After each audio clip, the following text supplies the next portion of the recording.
Hey YouTube, just wanted to do a sort of like long-term update on how the supercharger's been working. So I've still got the SC14 with that same smaller pulley, still makes about 7 pounds of boost.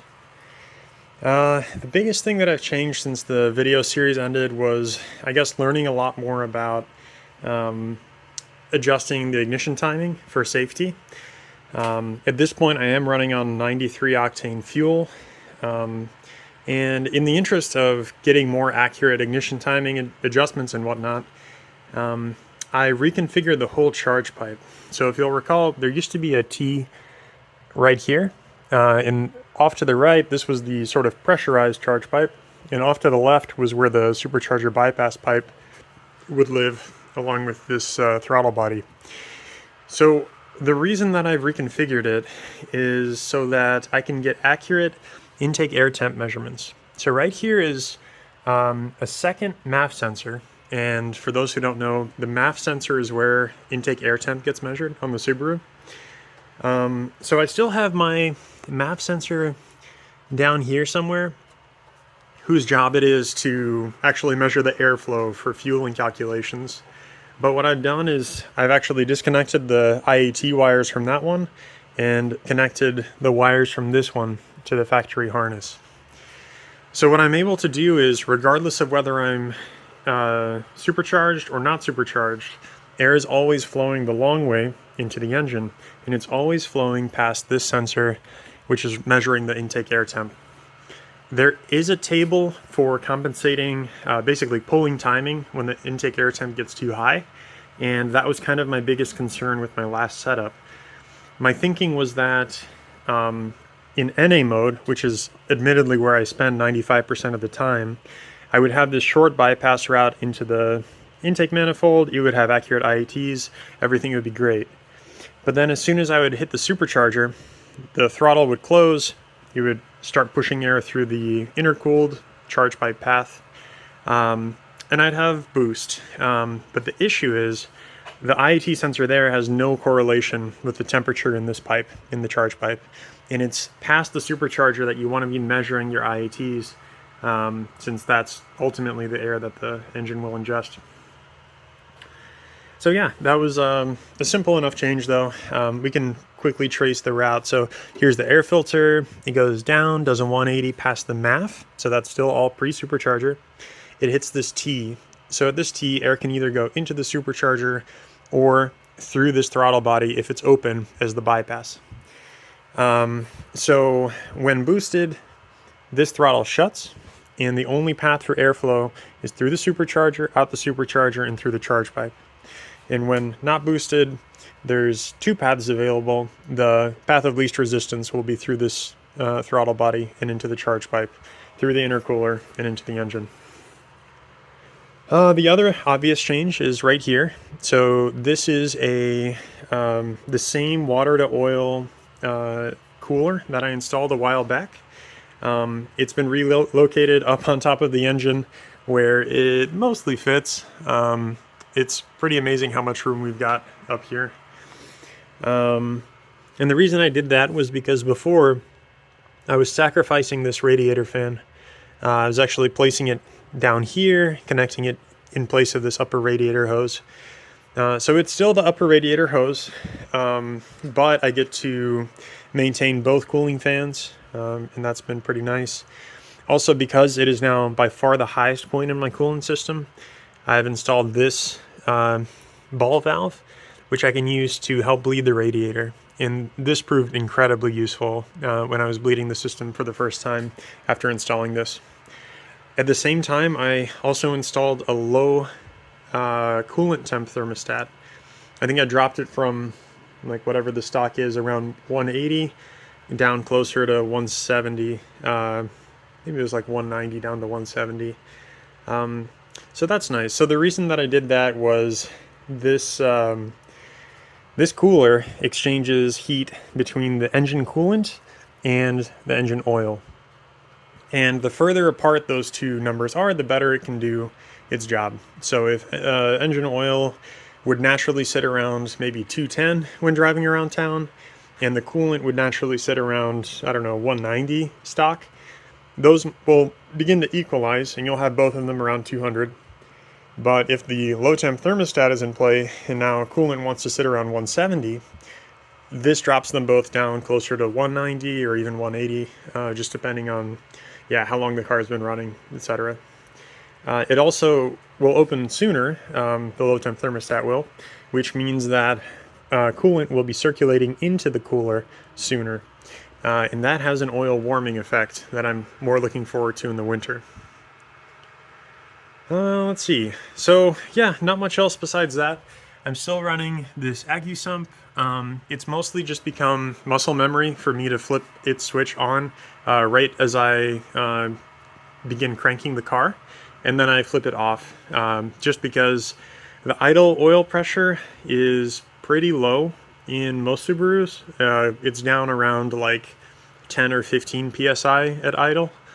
And I don't want the AccuSump just constantly overfilling the pan at idle. So basically I just use it for pre-oiling. Let's see, I've had a few adventures or misadventures with my AC compressor. I had a clutch disintegrate and then AC just didn't work for a while, and it turned out that the AC relay had failed for me, which is this bright blue one now. So if you ever have issues where the AC clutch just doesn't want to seem to kick on, that is probably the first thing to check. And one other pretty cool thing I added, don't know how easy it'll be to see here. Yeah, right there. So under that eTorx bit, let's see if we can zoom in. Right there, I've installed a knock sensor. So the engine already came with a knock sensor, of course, but this one is standalone. So a knock sensor acts like a microphone. It tells you if there's an abnormal sound coming from the engine, such as you would get if you had kind of like detonation or knock, abnormal combustion, we'll say. And this knock sensor feeds into a standalone Link ECU developed. Let me try to remember what it's called. I think it's a knock link or something like that. But it's this bright red light I have. So when I start the engine, that red flashing is actually what it does when it thinks it has picked up knock or something abnormal. There are a lot of, I guess, false positives at low load or medium load, but this sensor doesn't know like what RPM or what load the engine is at. All it's doing is it's calibrating itself and listening for the normal sound of the engine, and then when it detects knock, it flashes red. So I pay attention to this during a pull to know if basically if ignition timing should be pulled out or added, just depending on how the car is driving. Over here I've still got all my oil pressures. So with a cold start we're seeing 38 psi before the oil filter, and then after the oil filter it's down over here. So yeah, as the RPM fluctuates, these fluctuate quite a bit, but yeah, with a cold start it's around 30 psi after the oil filter at idle. Alright, and now to demonstrate the performance of the Supercharger just in its current state, let's turn off traction control. Let's do an NA pull real quick from bottom of first to the top of second.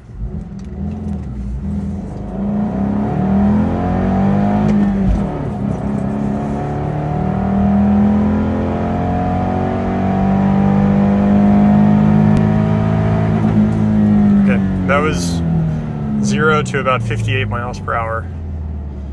Alright, and we'll do the same thing supercharged. So I still have the switch to enable it.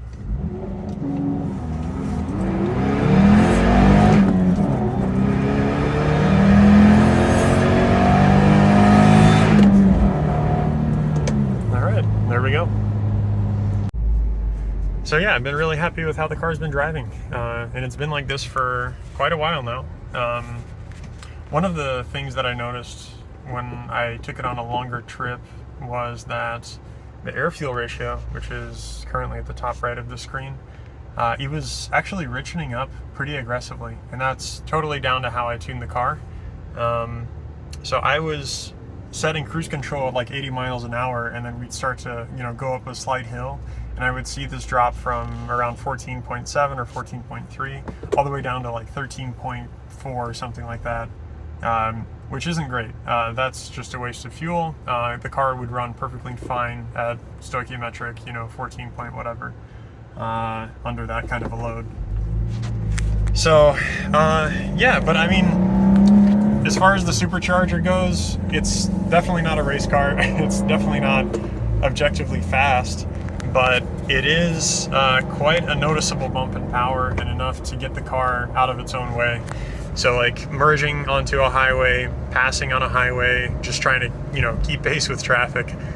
It feels like the amount of power that the car should have come with in the first place. Yeah, I mean, not a whole lot else to say about that. The decision to keep using 93 octane is really just to be able to advance timing more. I did do an 87 tune attempt where, you know, with the help of the knock sensor, I kept pulling timing out until I wasn't getting knock, and then it was honestly hard to tell that the car was any faster with the Supercharger than without, running, you know, knock free with 87 octane, because you had to pull out, you know, 4 or 5 degrees of timing or something like that, ignition advance. Yeah, and just in retrospect, this has been a really easy engine to tune, with the SC14 Supercharger just being on or off. Especially since I'm now only running it in a wide open throttle state. That's the other really big thing I forgot to mention in the engine bay, is that I removed the blow-off valve. So if I do force the Supercharger to go on with the switch, it pretty quickly starts to surge. So the pressure in the charge pipe just increases and increases against that partially closed throttle body, and there's too much pressure at that point. A blow-off valve helps alleviate that pressure by keeping it roughly level with what's in the intake manifold, plus or minus some difference. But yeah, I think that's basically the update I've got. Thank you all for, you know, following along with this project. I'm not expecting any major changes, but if you've got any questions, you should always feel free to leave a comment, and I'd be more than happy to get back to you. Thanks for watching. Bye.